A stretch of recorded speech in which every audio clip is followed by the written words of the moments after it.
আজি এটা কলডিলৰ ৰেচিপি বনাম। কলডিল আৰু মচুৰ দালি। আপোনালোকে ৰেচিপিটো চাই থাকক কেনেদৰে মই বনাওঁ। আপোনালোকে কেনেকৈ বনায় সেইটো মোক জনাব। কলডিলটো মই এনেকৈয়ে কাটোঁ। আপোনালোকে কেনেকৈ কাটে আপোনালোকে নিজৰ নিজৰ সুবিধা নিজে নিজে কাটি ল'ব। মই কলডিলটো গোটেইটো কাটি নলওঁ, আধাখিনি কাটি ল'ম। সৰিয়হ তেল অকণ দি দিছোঁ, 3 চামুচমান জোখৰ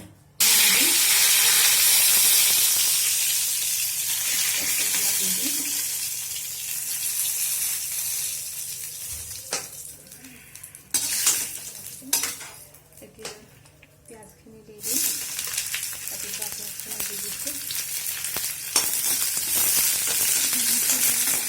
অকণমান ৰঙচুৱা হ'লে মই আদাখিনি দি দিম আৰু দুটা কেঁচা জলকীয়া দি দিছোঁ। এইখিনি ৰঙচুৱা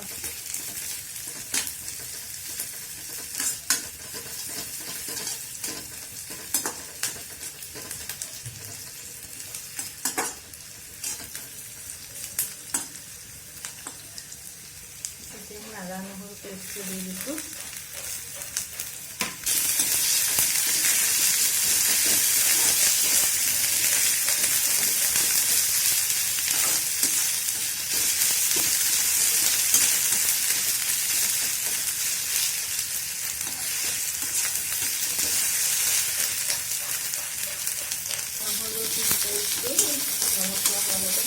নোযোৱালৈকে ভাজি দিছোঁ।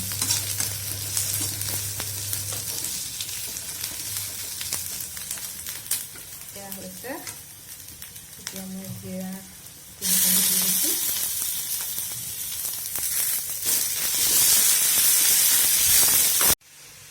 মই এতিয়া অকণমান চেনি দি দিছোঁ।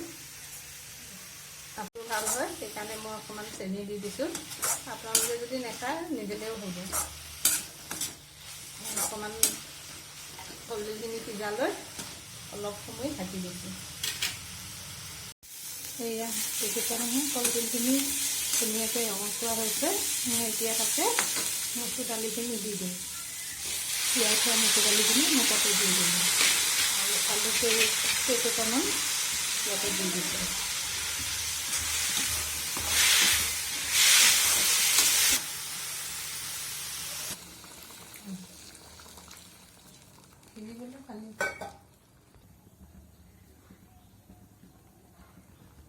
তিল আৰু মচুৰ দাইলৰ চব্জি হৈ গ'ল। সৰিয়হ তেল অলপ দি লৈছোঁ। কলডিলৰ ফুলটো ফ্ৰাই কৰি ল'ম। তেল গৰম হ'ল, এতিয়া অকণমানকৈ মই কেৰাহীত দি দিছোঁ।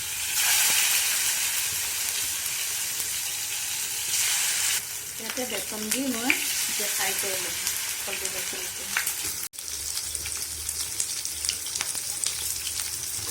কলডিলৰ ফুলখিনি প্ৰায় সিজিছে। মই এতিয়া মচমচীয়াকৈ ভাজি লৈ এখন প্লেটত নমাই ৰাখিম।